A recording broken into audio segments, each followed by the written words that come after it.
Olá, meus irmãos, a paz, tudo bem com vocês? 2 semaninhas de férias aí, mas nós estamos de volta. Pessoal, é o seguinte, hoje nós queremos trazer aqui uma reflexão, mais uma palavra de orientação, de alerta. Eu coloquei o tema dessa reflexão assim, ó, ano que vem eu volto. E vocês vão entender o porquê que eu quis usar aqui esse tema. Lucas capítulo 13, a partir do verso 1, diz assim, ó.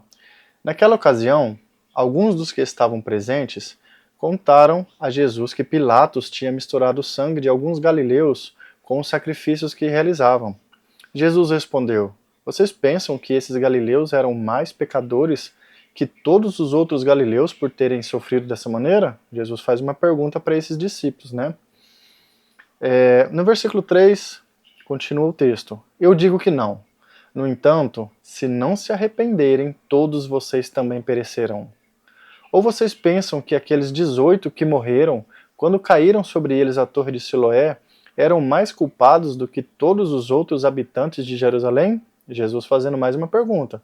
E ele mesmo responde: Eu digo que não. Contudo, se não se arrependerem, todos vocês também perecerão.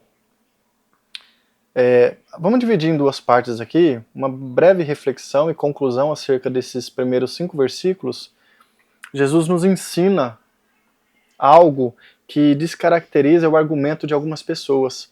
São muitas as pessoas que às vezes a gente chega para falar do evangelho, a gente chega para pregar para ela, falar para ela, tentar convencer ela, né, por meio da palavra, persuadir elas de que elas precisam se converter, de que elas precisam se render ao Senhor, convencendo-as, tentando convencer elas de que todos nós, diante de Deus, somos pecadores e não há outro caminho a não ser por meio de Jesus e do seu sacrifício. Essa verdade, ela é imutável, ela é invariável, não tem como se chegar. A Bíblia vai dizer que Jesus é o único caminho pelo qual importa que sejamos salvos. Jesus é a única ponte, é a única conexão, é Ele que nos reconecta com Deus, certo? Dito isso, nesses primeiros 5 versículos, Jesus desfaz esse argumento de algumas pessoas que quando tentamos pregar o evangelho para elas, elas nos respondem, não, mas ó, eu não mato, eu não roubo, eu pago os meus impostos, eu não uso drogas, eu até bebo uma cervejinha, mas no final de semana é algo bem controlado. E eu tenho aqui uma resposta para você que usa esse argumento para não se aproximar de Jesus. Eu e você, independente do que aconteça com nossas vidas, todos nós diante de Deus somos pecadores. Se você acha que o fato de você não usar droga, o fato de você não roubar, o fato de você não ter matado, e você às vezes ainda completa, aqueles mais corajosos, né, ainda completa esse argumento com a seguinte palavra: a pessoa matou, roubou, prostituiu, fez o que foi e agora vai dar uma de crente? Exatamente.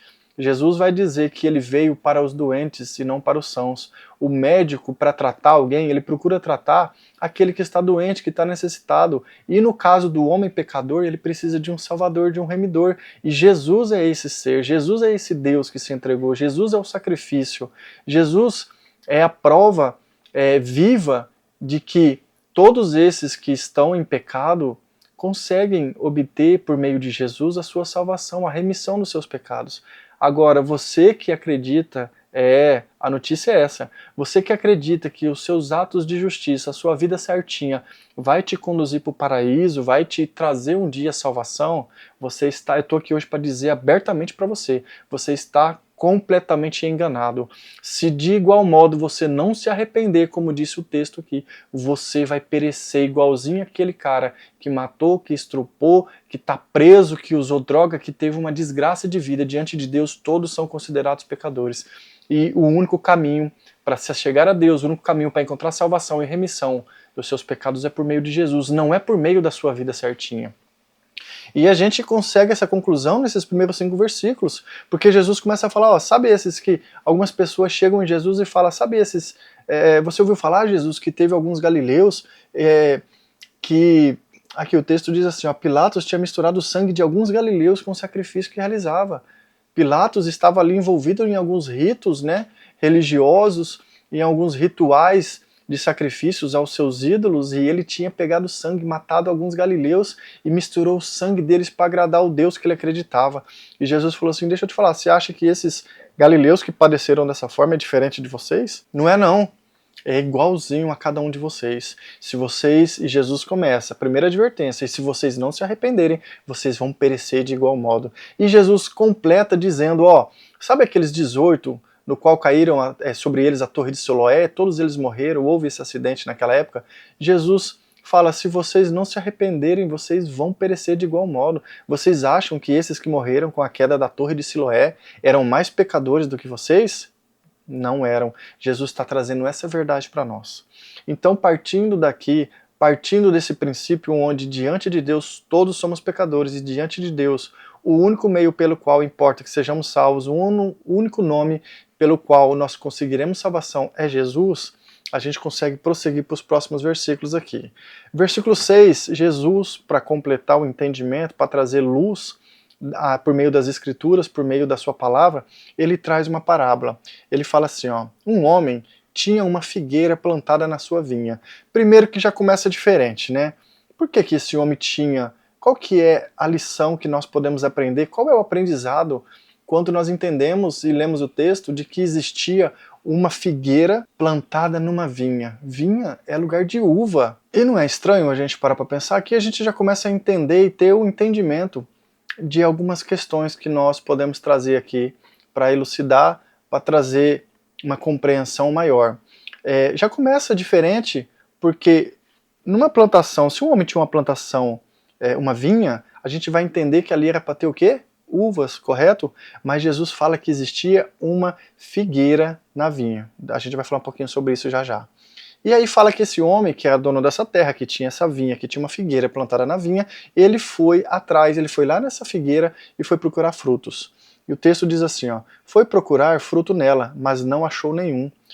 Por isso disse ao que cuidava da vinha, já faz 3 anos que venho procurar fruto nessa figueira e não acho, corte-a, porque ela vai ficar ocupando a terra inutilmente? E o homem respondeu, Senhor, deixa por mais 1 ano, e eu cavarei ao redor dela e adubarei. Talvez dê fruto no futuro, caso contrário, corte-a.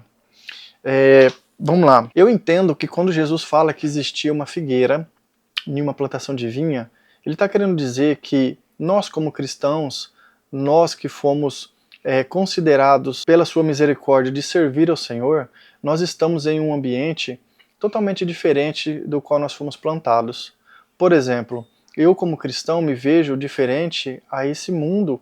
Eu me vejo com atitudes necessárias de alguém que professa ser adorador de Jesus, que confessa ser filho de Deus. Eu me sinto como essa figueira no meio de uma vinha. Eu sinto que todo mundo está em prazeres. A uva, ela traz também essa analogia e a compreensão de delícias, de vinho, de deleite, de embriaguez. E não é exatamente esse contexto no qual nós estamos inseridos? Nós cristãos que nos propomos a servir a Jesus, que entregamos a nossa vida a Ele, eu me sinto exatamente como essa figueira. Eu me sinto em meio a um monte de uvas e eu me sinto diferente da grande maioria. E o meu fruto também é necessário, primeiro, que haja fruto, segundo, que o nosso fruto seja bom. Jesus vai falar disso em um outro momento, mas a nossa reflexão hoje aqui é sobre isso. Esse senhor, que é dono dessa vinha, ele veio, aqui o texto fala que é a 3ª vez, dá-se a entender que é o 3º ano que ele vem nessa figueira procurando frutos e não encontra. Eu e você, como uma figueira, diante de Deus, nós recebemos em alguns momentos, como disse o texto aqui, a visita desse Deus. Deus vem diante de nós, Deus olha para a nossa vida esperando que nós venhamos a produzir frutos. E Ele não vem só uma vez, o texto dá a entender que Ele vem algumas vezes, Ele vem e procura o fruto. Quantas vezes Deus tem chegado na minha vida, na sua vida, procurado frutos e não encontra? E é muito perigoso isso. Nós que estamos inseridos em um contexto, o mundo hoje está perdido, você está vendo o que está acontecendo aí, seja no âmbito político, seja na religião, seja em todos os aspectos que você parar para analisar, o mundo está perdido, é uma corrupção.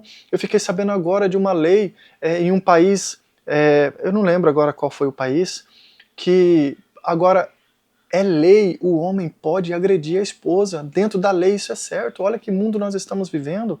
Aleatoriamente, em alguns momentos, o Senhor vem para as nossas vidas procurar frutos e nós temos que estar produzindo frutos. a comparação desse texto, esse senhor vinha procurar frutos, já era a terceira vez que ele vinha.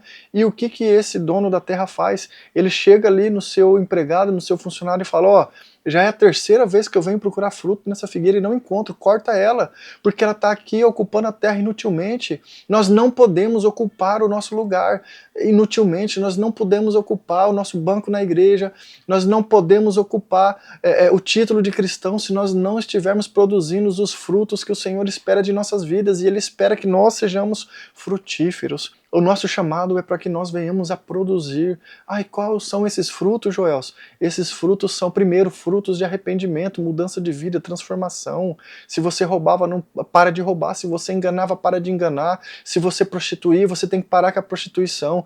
Se você adultera, você tem que parar com o adultério. Se você, enfim, a Bíblia está recheada ali. Se você procurar a lei e conhecer qual é a vontade do Senhor, você vai entender que frutos de arrependimento, eles são necessários e obrigatórios nas nossas vidas. Nós que decidimos servir a Jesus, nós temos que produzir esse fruto do arrependimento.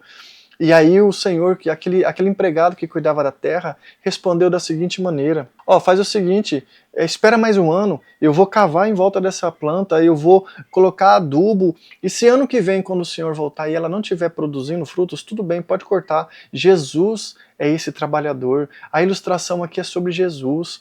Nós estávamos perdidos, estávamos derrotados, estávamos com as nossas vidas destruídas, e o Senhor vinha diante de nós procurando frutos e não encontrava. E você que talvez se encontra no meio dessa vinha servindo a Jesus, mas você é uma figueira que não produz fruto. Hoje é dia de arrependimento. Hoje é dia de você colocar a mão na tua consciência, olhar para si mesmo e responder essa pergunta que eu vou te fazer agora. Você está produzindo frutos de arrependimento? Você está produzindo frutos, você como figueira? Quando o Senhor vem diante de você e olha para você, Ele está encontrando frutos? E não pense que eu estou fazendo essa pergunta somente para você. Eu me faço essa pergunta todos os dias. Eu não sou aqui o exemplo para você de como você deve seguir a Jesus, mas eu como cristão e como alguém que está aqui trazendo uma palavra de Deus para a sua vida, é isso que eu tenho praticado na minha vida. Muitas vezes eu me vejo sem fruto, muitas vezes eu me vejo em dificuldades de produzir os frutos.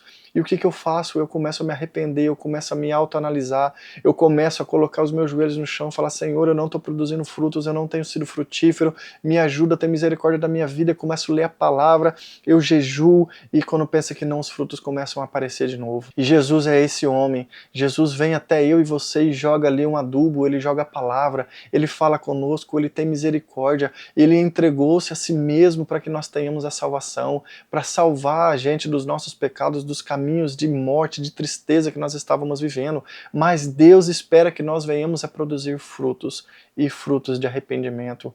E aí quando Deus, com a sua justiça, vem e fala assim, eu vou derrubar esse fruto, chega, eu vou cortar essa árvore. Jesus fala não, Jesus hoje ele é o nosso advogado. Ele fala, não, pai, peraí, deixa eu tentar mais um pouco, eu vou falar com ele. Eu estou aqui parafraseando, eu imagino que Jesus responde desse jeito para Deus, e ele fala, não, pai, peraí, ele segura um pouquinho aí, eu vou lá lançar uma palavra na vida do João, eu vou lá lançar uma palavra na vida do Moisés, eu vou lá falar com essa Ana, eu vou lá falar com o Roberto, eu vou ali falar com o Marcelo, enfim, esses nomes agora foram aleatórios aqui para ilustrar. E Jesus vem e começa a lançar a sua palavra, o Espírito Santo vem e fala, filho, arrependa-se. Jesus usa alguém na rua, Jesus usa ali uma palavra, Jesus está usando aqui esse momento para você se arrepender. Jesus está usando aqui esse momento de uma palavra e uma reflexão para que você venha se conscientizar de que você precisa produzir os frutos que o Senhor Deus, que o Pai requer de mim e de você. Então Jesus está lançando mais uma vez o adubo, Jesus está cavando em volta da sua vida agora e está falando, você tem mais um ano para produzir. Lógico que esse um ano é alegórico, talvez você tenha um mês, talvez você tenha 10 anos, a gente não sabe. Mas verdade é que Deus vem diante de nós procurando frutos. E Ele espera que nós venhamos produzir frutos do reino, frutos de justiça, frutos de paz, frutos de alegria, frutos de arrependimento, frutos de mudança de vida. E isso é para mim e para você que se sente uma figueira em meio a uma vinha. Amém? Olha, eu espero de coração que Deus ministre essa palavra, abra o teu entendimento e faça você entender a necessidade que nós temos diante de Deus de sermos frutíferos.